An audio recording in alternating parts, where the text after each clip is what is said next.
Christine Brennan just exposed the WNBA in a major way. Christine Brennan is one of the best sports writers in the country, has been for a long time. Caitlin Clark is way more important to the WNBA than Tiger Woods was to men's golf, even though he was huge. And to then see this negativity, like why? And what should have been done? I look seriously at the leadership of the WNBA. And how could you not be prepared for this moment? You've seen it happening in the Big Ten. You've seen it at Iowa. You see these TV ratings. Legendary USA Today journalist Christine Brennan decided she'd had enough of the nonsense and dropped a truth bomb so massive it practically flattened league headquarters. We're talking about receipts, pettiness, and a complete gutting of the WNBA's credibility when it comes to how they've mishandled Caitlin Clark. It's a brutal look that should have everyone from the commissioner's office to jealous vets shaking in their squeaky shoes. And seriously, what do you think? Is this epic faceplant by the WNBA all about jealousy over Caitlin Clark?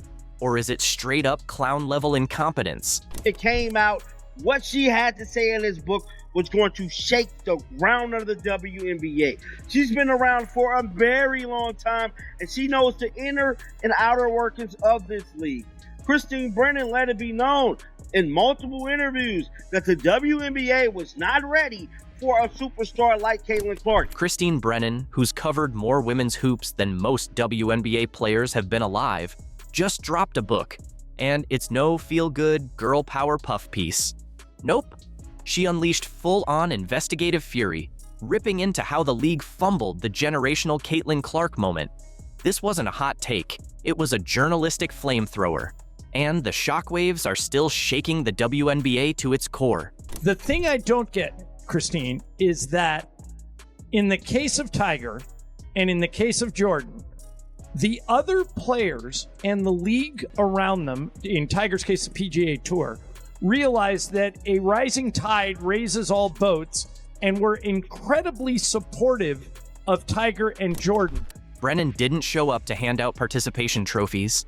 She ripped the curtain clean off, exposing just how clueless, jealous, and downright lazy the WNBA brass were when the biggest star women's basketball has ever seen landed right in their lap. With Caitlin, it seems like, for whatever reason, she's polarizing. Like, she's been hit with more flagrant fouls than any player ever this year. They tried to come at you when you were writing a story and said, don't ask questions about why people don't like Caitlin Clark. But I'm going to ask you, Christine, why is she polarizing in your opinion? Why do people not embrace the phenomenon that is Caitlin Clark? Caitlin Clark isn't just another prospect. She's the game changer who yanked the WNBA from the shadows into the spotlight. And instead of celebrating, the league was chugging acids, miserable over their own unexpected relevance.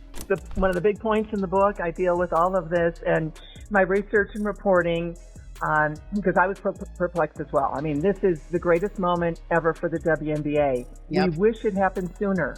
Of course we wish it happened sooner. There were amazing players who, as you know, both you guys know, were toiling in obscurity. The male-dominated mainstream sports media ignoring them. Here's one of the jaw-dropping nuggets from Brennan's expose. The day after Caitlin officially declared for the 2024 draft, she called up a senior league official to get their reaction. You'd expect fireworks, right? Hype, confetti, the works. Nope. This league exec, stone-faced, told her that Clark's arrival was the biggest thing since Maya Moore. Maya Moore. No shade to a legend, but outside of hardcore hoop fans, Maya was practically invisible to mainstream America. Most folks wouldn't recognize her in a checkout line. From home like everybody else. And I think, guys, that actually helped me understand as a journalist the fascination, because I've covered a lot over my career and been very fortunate to be at Wimbledon's and Super Bowls and Tiger Woods and you name it, I've covered it. And I'm so lucky to have done that. And I found myself fascinated, like, who is this? And I'm getting text messages from guys who would never have watched a second of women's basketball. Good guys. And this is where Brennan's decades of experience shine. She immediately grasped what these clowns couldn't. Caitlin Clark wasn't just another great player. She was a cultural avalanche, ready to wipe out every tired narrative about the WNBA being a niche sport. While league execs were busy making weak comparisons to stars who barely nudged the ratings, Brennan saw it crystal clear. The entire country was about to tune in for the Caitlin Clark show. And how did the league respond to this golden warning? They sat on their hands and did absolutely nothing. It's almost impressive how incompetent you have to be to blow the easiest marketing layup in sports history. You know, they want their daughters to play sports. I mean, good people, but just, And they're texting, are you there? I'm watching. Are you seeing this performance? And that told me something that I actually was very helpful to be at home watching it versus being on press row, talking to a bunch of other journalists, you know, that like, okay, there's something going on in the country here. And it's everyone's fascinated, and people are standing in line for hours in the cold around the Big Ten, this barnstorming tour, and it's all about a basketball player who happens to be a woman. But it only gets more jaw-dropping. Brennan's book spells it out. The WNBA suits didn't just fail to prepare for the Caitlin Clark effect. They couldn't even picture it. They were so used to being the ignored corner of pro sports, so addicted to irrelevance, that they literally couldn't imagine a world where people actually cared. It's like running a bakery and being stunned when people come in wanting bread. That's the level of pathetic Brennan exposed. Unauthorized, which is not ominous at all. You want it to be unauthorized because I can tell the truth, unvarnished. Caitlin's quoted throughout the book. She was great answering any question I asked her, but dealing with these important issues. So you've got a 74% black league. We understand this. I mean, I'm white. You know, Ramona, I think you guys are white. Yeah. We have no idea what it's like to be black in America. And it's not like nobody saw this coming. Brennan's reporting makes it painfully clear. Journalists, analysts, even YouTube creators had been tracking Clark since her Iowa days, waving neon signs that she was the real deal. Her fan base was enormous, dialed in, and ready to pack arenas the moment she went pro. But the WNBA front office? They couldn't even be bothered to glance up from their spreadsheets. And I say that. Let's be brutally honest here. Here comes a white woman from Iowa, and she's going to be the biggest superstar. Now, absolutely, the spotlight's shining on her. Finally, it's shining on all these other players who deserved it for years but never got it. And that's a wonderful turn of events. But instead of focusing on the positives, sadly, the WNBA players, so many of them, not all. Meanwhile, the numbers say it all. In 2023, the Fever's attendance sat around 4,000 per game, basically the size of a sleepy Texas high school gym. Then, Caitlin Clark shows up for a preseason warm-up, and suddenly, fans are lining up outside 2 hours early like it's a Taylor Swift concert. Building security was stunned. They'd never seen anything like it. And an antagonist. And I've argued that the NBA could use a little bit more of hero and villain to popularize the sport again. The WNBA does not need that, because for a lot of America, Caitlin Clark is the hero. And anyone that comes to Caitlin Clark's defense is a hero. And everyone that flagrantly fouls her, speaks poorly of her, acts like she's not great, is the villain, and then vice versa on that. How big of a part of the story is that when you look at the conflict surrounding Caitlin Clark? So how did the WNBA capitalize on this tidal wave of new fans? Did they roll out the red carpet for their generational cash cow? Launch dazzling media blitzes? Of course not. They reacted like grumpy old neighbors, visibly irritated that all these new eyeballs were finally tuning in. It's as if they liked being the little pond and couldn't handle suddenly becoming the ocean. Absolutely unreal. Caitlin Clark's new Kobe PE shoe sold out in less than a minute. And I saw so many tweets about this, so many people who were so sad that they missed out on this shoe. I saw that there was this one Dick's store and people were lined up around the corner, like camping out, trying to get the shoe. Nike just pulled off the biggest corporate facepalm of the decade, and Aja Wilson is absolutely livid. They poured mountains of cash into hyping up Wilson's brand, while Caitlin Clark lit up social media every single time she so much as laced her sneakers. Now, Nike's finally woken up. Nike finally delivers Caitlin Clark PE. Is this the first Caitlin Clark exclusive Nike commercial since she's entered the WNBA? I know she's made a cameo here, she's made a cameo there, she was featured as part of this rollout here, featured as part of this rollout there, but is this our first official Caitlin Clark solo commercial? They've spent years betting the farm on the wrong superstar. Now reality has slapped them in the face. And as they shift toward the woman who actually makes cash registers sing, Wilson's throwing a meltdown that's pure Broadway. Because let's be real, this drama isn't just about flashy sneakers. It's Nike finally admitting they wasted years backing the wrong face while Clark's mere presence crashes their website harder than your grandma on Facebook. Caitlin, and was thought to be a colorway made just for her up until just a couple days ago, where Nike's official images of the shoes got leaked and the announcement was made saying that everyone will now have a chance to wear her. All right, let's pull up the receipts because numbers don't do sugarcoating. Aja Wilson's kicks? Yeah. They launched with hype, but reports say there's still so much stock it's basically headed for the clearance rack. Meanwhile, Caitlin Clark strolls in, drops a Kobe collab before even having her own signature line, and 13,000 pairs disappear in about a minute. Not 5, not 10, literally 60 seconds. That wasn't a product drop, it was a full-blown feeding frenzy. Well, I don't think I'd be in the wrong to say Caitlin Clark's Kobe is the sneaker of the week, and everyone's focus is mostly on this one. If you really wanted that shoe, I hope you put your footwork in, because there's supposedly only 13,000 pairs of sneakers out tomorrow. Combine that with a really high resale value, I expect this shoe to be a relatively difficult comp. But my hope seriously is that with Caitlin Clark's sneaker coming out, that this sets a precedent and we might see other exclusive player edition Kobe's drop for the public. The Nike site didn't just lag, it basically waved a white flag. Secondary markets exploded instantly. When Caitlin Clark gear drops, it's like Black Friday on steroids. Meanwhile, Wilson's line is gathering dust, quietly getting escorted to the clearance rack. These things is some fire. I'm telling you, where there's smoke, there is fire, and these things is hitting so hard. And who got a bot? Who a shoe plug? Because I need 2 pairs. I need one for the sneaker wall, and I need one for my feet, because these things is hitting right here. No, I don't want to pay $600 on Go. Now, here's the real juicy part.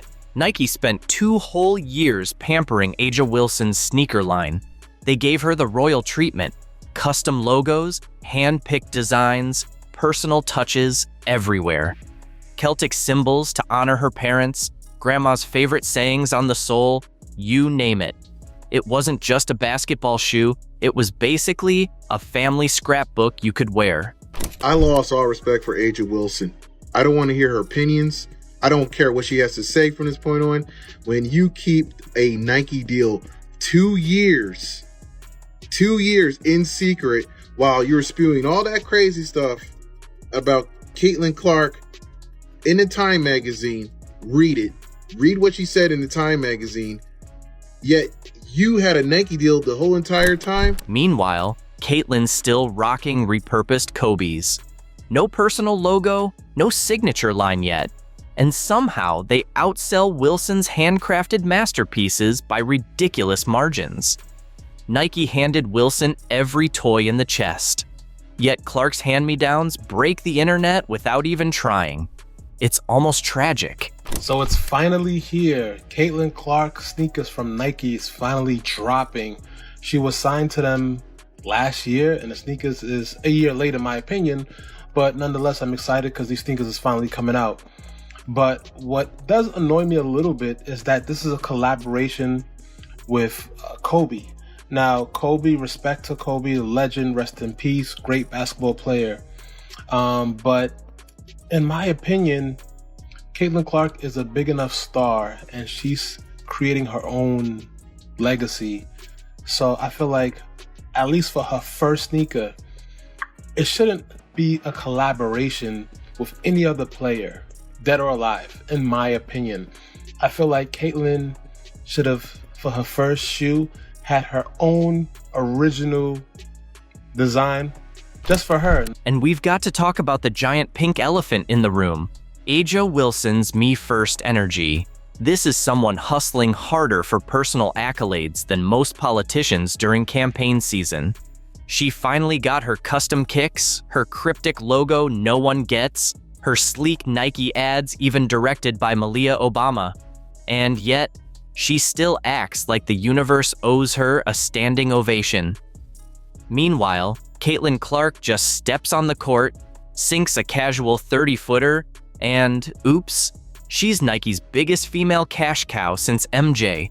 Wilson's out here loudly demanding her flowers, while Clark quietly builds an empire just by existing and being incredible at basketball. And all this was done while the shoe's being developed, while the collection's being done. To demonize Caitlin Clark and try to label her as a privileged white girl that's getting all the privileges, even though she earned everything she got. This ain't about color. This is about good and bad. And I find this a little evil. I find this evil. This is beyond bad, because you had the ability to speak up and say, hey, everybody, relax. Don't get on Caitlin Clark. She got a shoe deal. That's cool. I got one too. Mine's taking a little bit, but it's going to come out. Just be patient. She could have came out and said that, but she didn't. The best part? Nike tried so hard to make Aja happen. They handed her a $20 plus $1 million extension, built entire ad campaigns around her so-called diamond in the rough vibe, and pushed her story like a telemarketer on a triple shot of espresso. But here's the truth. You can't manufacture what Caitlin naturally has. Clark signed her own 8-year, $28 million deal and instantly became Nike's most powerful female brand without them lifting a single extra marketing finger. Every time she steps on the hardwood in Nike gear, it's a multi-million-dollar commercial. No storyboard needed. Wilson needs stylists, script writers, and choreographed promos. Clark just needs a ball and a hoop, and she's printing money. Nike just released a brand new commercial featuring Caitlin Clark and her new Kobe shoe that she released today. And I saw this commercial yesterday on social media. I thought it was so cool. There's a shot when she's in the locker room and she opens her eye and it like turns into what looks like a snake eye, but when you zoom in, it's actually the Kobe logo. This is where Aja Wilson's entire fantasy crumbles. Caitlin Clark personally generated an estimated $82 million in economic impact for the state of Iowa alone. That's right, $82 million. All thanks to a 23-year-old kid from West Des Moines who decided to rewrite the NCAA record books with fire. Her influence is so massive, it's practically a cultural meteor strike. Meanwhile, Nike's execs must be kicking themselves for ignoring the female version of Michael Jordan sitting right in front of them, while they tried to sell us a different story with Wilson. The writing was neon bright from day one, but Nike was too busy checking boxes on their social justice spreadsheet to notice. Now, I thought that hate was too strong of a word at the time. Angel Reese is damn sure jealous of Caitlin Clark. She's got a lot of anger. She has a lot of resentment towards the Great White Hope. But I thought the bitterness was professional. I thought Angel Reese was jealous because Caitlin Clark is a mainstream draw. What occurs when a WNBA icon shifts from rivalry to hatred? Angel Reese's fiery TikTok has stunned fans and left her future in serious doubt. Could this destroy her career? And why is the league staying silent? Hey, right there. There's the picture. And Angel Reese did in fact repost this on TikTok, it looks like, and share it. And I'm like, are you kidding me right now? Or are you kidding me? The WNBA's silence only intensifies the backlash, leaving fans angry and bewildered. But there may be a hint of justice coming. Rumors indicate Tyler Marsh might be giving Angel Reese a suspension. But Tyler Marsh, he immediately earned my respect yesterday. Stay tuned as we dissect what Angel Reese reposted, the rule she might have breached, and why many fans think the league is showing bias. So what exactly did Angel Reese share that's causing such a stir? Angel Reese reposted this to her TikTok account. I know the image is blurry and filled with grammatical and spelling errors. I'm honestly surprised that whoever posted this originally was able to spell the correctly. But the message, it says, "White girl running from the fade." Angel Reese's TikTok repost spread online like wildfire in a drought. The video featured Caitlin Clark and included the caption, "White girl running from the fade." In sports slang, that phrase means avoiding a fight or confrontation. I'm assuming, though, that the racial connotation here is that Caitlin Clark is a scared white girl running away from the black woman. When the reality is, Caitlin Clark was just treating Angel Reese just like the rest of the WNBA audience is treating Angel Reese. Caitlin Clark walked away from the fight and treated Angel Reese like an afterthought. Let's be honest. With Clark's face clearly shown, it seemed like more than simple trash talk. To many fans, it felt overly personal and needlessly aggressive, not just a fun dig between fierce competitors. Reese or whatever I got told was Angel Reese about the white girl didn't want any of the fade or something like that. I thought it had to be a mistake. Somebody asked me about it and I said, no, surely to God she would not have even Angel Reese surely realizes not to repost something like that, right? Hell, I guess I was wrong. Under the WNBA's rules, any content inciting violence or hate toward a player breaks the zero-tolerance hate speech policy. Reese's choice to repost the video sparked more than drama. It triggered widespread outrage. The timing made it worse. Clark's profile is soaring, and she's now a major force in women's basketball. But fans sensed animosity, not just competitive banter. Talking about there's no room for hate, this and that and the other one, and you got a player that's blatantly advocating for violence against far and away your most popular player.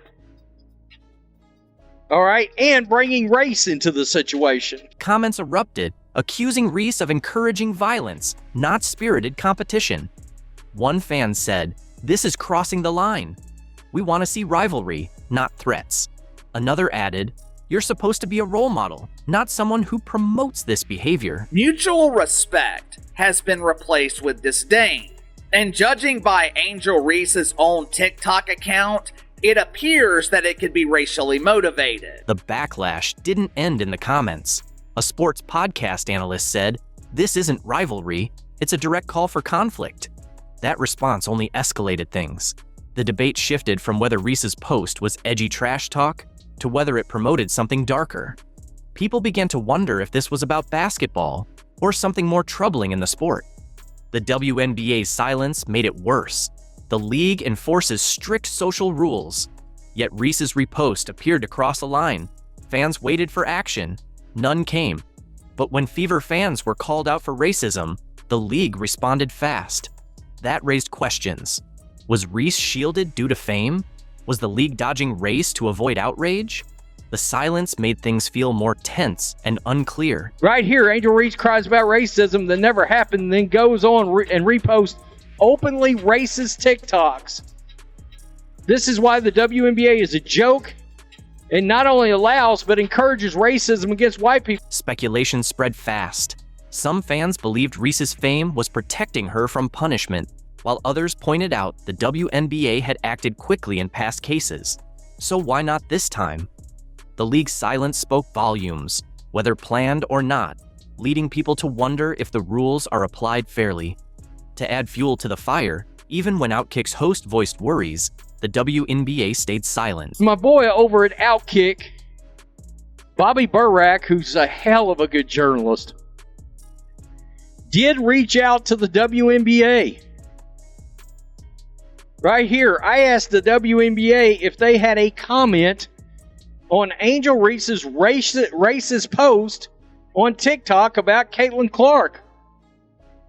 The league had no comment, nor would it address Reese suggesting she wants to fight Caitlin Clark. So much for, quote, zero tolerance for hate. This controversy doesn't just damage Angel Reese's reputation, it shines a harsh light on the entire league. Women's basketball has worked hard to grow its fan base and gain respect, but drama like this can drive fans away. If rivalries become toxic and the league seems uneven, it's not only the players who suffer, it's the sport itself. Fans want honest competition and fair treatment, not personal attacks and favoritism. With the WNBA still silent, frustration only grows louder. The silence is causing a bigger problem than the original post. It leaves everyone wondering, is this a one-time error, or is there a deeper issue in how the league manages its top stars? And the WNBA is going after and lecturing Indiana Fever fans in this investigation? Are you trying to tell me Angel Reese is not going to get suspended for this, not going to get fined for this? Or is the WNBA too gutless to stand up against things like this, even if it is against a white woman? All eyes are on the WNBA's silence. But what truly angers fans is the feeling of a double standard. The league has strict rules on hate speech and player behavior, yet this time, enforcement seems missing. The difference from past cases is impossible to overlook. Angel Reese posted this on TikTok yesterday. Here we are, 24 hours later, and I have yet to see the WNBA launch an investigation. Well, that's strange. Correct me if I'm wrong here. Wasn't it last Thursday that the WNBA launched their No Space for Hate campaign? The WNBA quickly rallied behind Brittany Griner within hours of her detention in Russia, releasing statements and launching social media campaigns in her support. That swift, firm response set a standard for how the league manages controversy, especially under intense scrutiny. So when Angel Reese's post blew up online and the league stayed silent, people took notice. Sports fans are going to go after Brittany Griner over that. They're going to heckle her over that. I heard that yesterday and was like, are you kidding me? Fact, Brittany Griner got arrested in Russia for cannabis oil, which is illegal in Russia. You expect sports fans to not literally heckle her with that during a game? Have you ever been to a Raiders game, an Eagles game? You gotta be kidding me. Fans claim that if any other player had shared this, fines or suspensions would have followed quickly. But Reese stays untouched, sparking rumors of favoritism. The irony is clear, especially from a league that frequently condemns hate. Some think the WNBA is shielding Reese due to her fame or the delicate racial issues involved. All eyes around the state, around the country, around the world are on the Indiana Fever.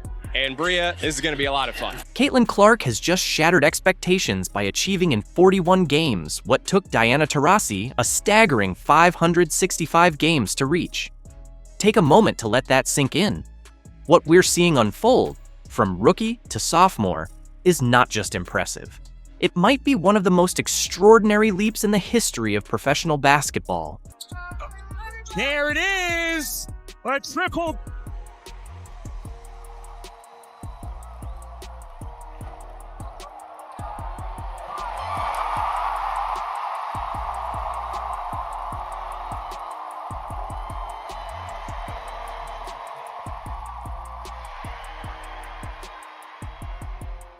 Everyone's buzzing about Caitlin Clark's triple-double, but that was just the tip of the iceberg.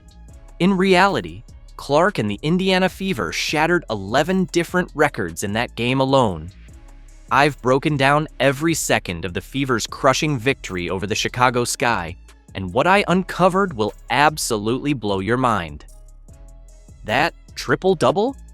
It was only the opening act of a night that rewrote the entire WNBA record book. Having the Fever organization be what it is today, like, it is just so fun to be a part of. There's been a lot of anticipation.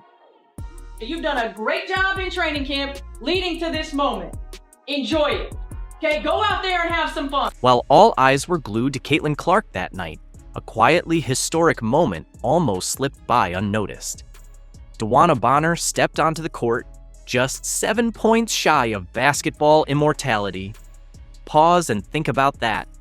15 years of relentless professional excellence, thousands of points scored, and now standing on the verge of becoming the third highest scorer in WNBA history. Bonner is the fourth all-time leading scorer in WNBA history, and in her first game with the Fever, will likely move into third all-time. She's currently just 6 points behind Tina Thompson for third on the all-time scoring charts. Would anyone even catch this milestone amid all the Fever frenzy?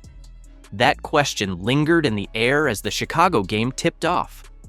Since 2009, Bonner has been quietly stacking points, rising through the ranks with Phoenix, Connecticut, and now Indiana. And here she was, just 7 points shy of overtaking Tina Thompson, on the WNBA's all-time scoring list. Bonner, who knocks it away. Cookies, TV, open court, right side, and she lays it in. The moment of truth came in the final quarter. Bonner stepped up to the free throw line with 2 shots to take. The first swished through the net, tying the record amid roaring cheers from the crowd. Then came the second, smooth and precise, catapulting her past 7,488 career points and cementing her place as only the 3rd player in the 28-year history of the WNBA to reach this incredible scoring milestone. One more free throw for Bonner. It's in the air, and it's good. Joanna Bonner now 3rd in WNBA history in scoring. 7,489 points and counting. Lord, and here's the ovation for Bonner.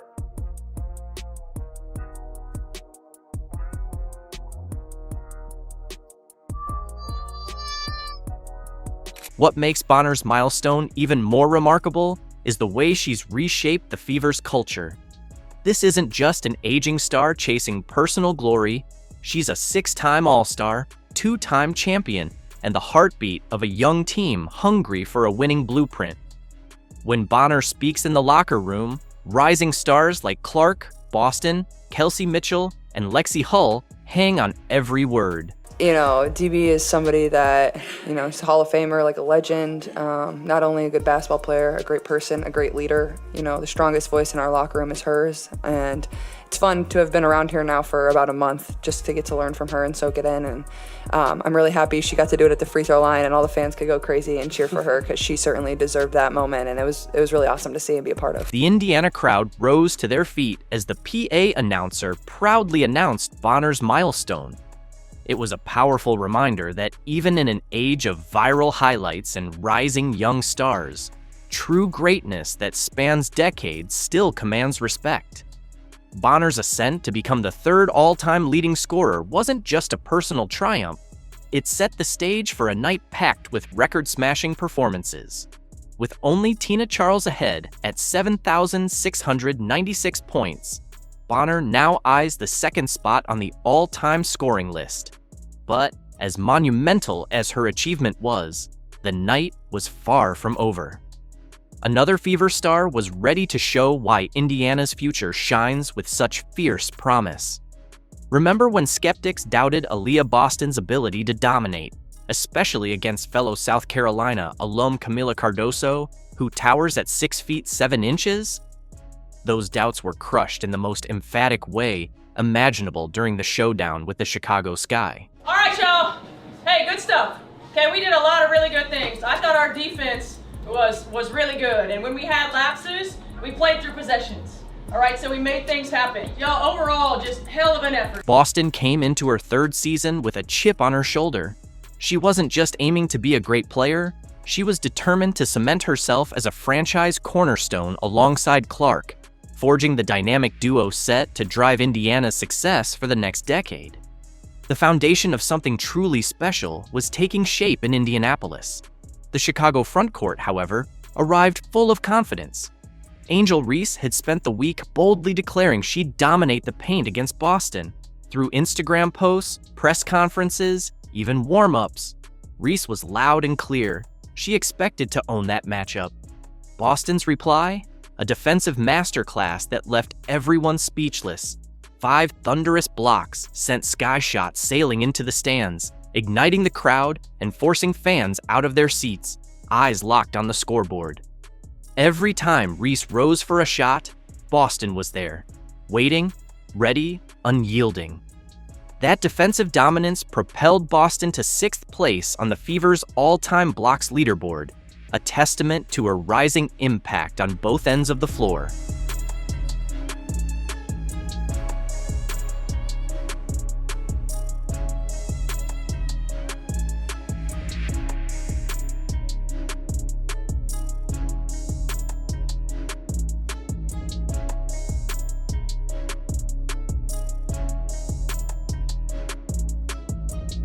Those 13 rebounds weren't just impressive, they were historic. In only her 3rd season, Boston vaulted into 8th place on the Fever's all-time rebounding list. Think about that. Decades of players have battled on the boards for Indiana, and she's already among the franchise's elite top 10. Combine that with 19 points and 5 blocks, and Boston stepped into truly rarefied air. She became only the second player in WNBA history to start a season opener with 15-plus points, 10-plus rebounds, and 5-plus blocks. The first being Natasha Howard back in 2014.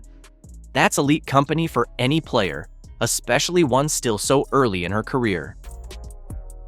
Yes, great job of those long arms of the Leah Boston here, going up multiple times and then... Clark to Boston connection was flawless all night long. Clark kept locking in on Boston, delivering pinpoint passes, whether it was a slick high-low feed or a perfectly timed bounce pass, setting her up for easy buckets. Meanwhile, Boston stood guard like the rim-held state secrets, shutting down every lane Chicago tried to exploit. Though Reese pulled down 17 rebounds, her offensive game faltered badly. She shot just 5 for 14 from the field, constantly stymied by Boston's impeccable timing and defensive positioning. What was hyped as a showdown turned into a masterclass in defense, with Boston owning the paint and controlling the tempo. Hit it once, I'll hit it again. Pow, pow, pow! Fever dub. But the most jaw-dropping moment of defensive brilliance came when Boston teamed up with another Fever player to shatter a record never before seen on a WNBA opening night. A partnership so dominant, it's forcing scoring wings and guards across the league to rethink how they attack Indiana's defense. What Caitlin Clark did against the Sky wasn't just impressive, it was unprecedented. In the 28-year history of the WNBA, no one has ever pulled off what she did that season opener. Not Diana Taurasi, not Sue Bird, not Cheryl Swoops, no one.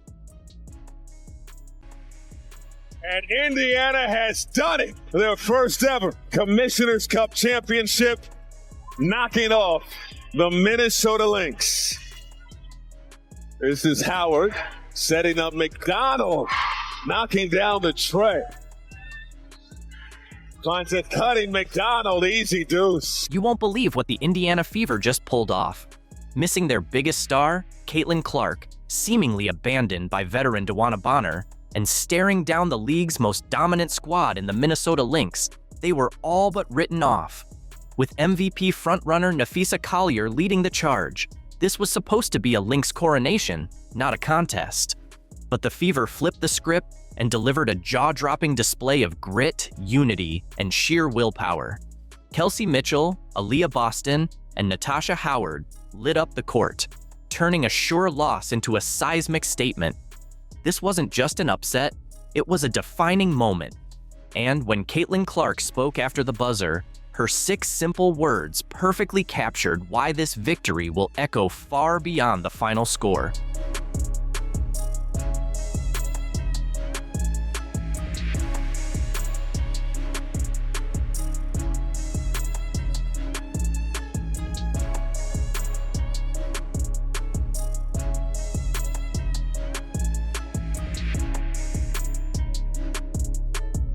Picture this. The Indiana Fever walking into the Target Center for their first ever Commissioner's Cup final, with their roster barely holding together. Caitlin Clark, the superstar sophomore who had been the engine of this team all season long, sat on the bench for the 3rd straight game, sidelined by a stubborn groin injury that refused to heal. And this wasn't just any absence. This was their top scorer, their floor general, their national sensation, the player who filled arenas coast to coast, the spark behind every highlight, the heartbeat of a franchise chasing its moment in the spotlight. With Caitlin and her status, just how did she look? How did she feel today during shoot-around? And is she making progress and getting closer playing? She's making progress. You know, I think, again, top of mind, I think I told you this afternoon, is just long-term. You know, making sure that we don't have any setbacks. Making progress and feeling good are 2 different things, and we want to make sure that she feels good. We want to make sure that she's confident. We want to make sure that we're not putting her in a position to have any setbacks, and that's the priority right now. But the Fever's challenges didn't stop there. Damiris Dantas was thousands of miles away. competing in the FIBA AmeriCup, leaving a huge gap in an already stretched rotation. Her absence meant no veteran grit, no inside toughness, and one less weapon in a game where every possession mattered. Listo. Hey, Fever, lock. I miss you. Then came the DeWanna Bonner situation that left everyone stunned. This was the veteran the Fever brought in during the offseason to bring leadership, stability, and a championship mindset. And what did she do? She walked away after just 9 games, leaving the team reeling and eventually getting waived. It felt like the ultimate betrayal, abandoning your teammates right when they needed you the most, in the middle of a season hanging by a thread. DeWanna Bonner was brought in for leadership. She was brought in for leadership. And do you want to know all that these young players learn from her? If things don't go your way, refuse to show up. Continue to get paid a max contract while you are sitting out, refusing to play. She got benched. She couldn't handle it. I want out. She's not playing well. She's getting criticized. I want out. Now, let's talk about the mountain they were up against. The Minnesota Lynx. This wasn't just a strong team. This was a juggernaut. With a 14-1 record heading into the final, they were the best squad in the entire WNBA. They were the reigning Commissioner's Cup champions, playing on their home floor, backed by a sold-out crowd, and led by MVP frontrunner Napheesa Collier. The atmosphere was electric. The outcome, according to just about everyone, already decided. Vegas had the Lynx favored by 14 points. Pundits called it a mismatch, a guaranteed blowout. Without their stars, Indiana wasn't just an underdog. They were being treated like they didn't even belong on the same court. They look pretty flawless, in the way that they're playing. I don't know if different is the word as much as they look even more connected. They're a team that was connected a year ago, but really the nuance of having each other's back on the defensive end, of knowing where your teammate's going to be, discipline to coverages, the connectivity that they have on the offensive end of the floor. I mean, the way that they move with and without the ball, the way that the ball moves makes it really tough to cover. I often say that offense is like a dance, and they are flowing, man. They are making music, and there's no doubt about it. So we have to try to be disruptive, and we have to try to take them out of that rhythm. Here's where it got brutally tough for the Fever. This was supposed to be their moment, their first ever Commissioner's Cup final, and instead, everything that could possibly go wrong did. Their stars were out, their depth was gutted, and the pressure was suffocating. The players who remained knew the spotlight was glaring down on them, with every critic just waiting for them to collapse. It was David versus Goliath, except this David had a busted slingshot, a fractured lineup, and the sinking feeling that half the army had already walked off the battlefield.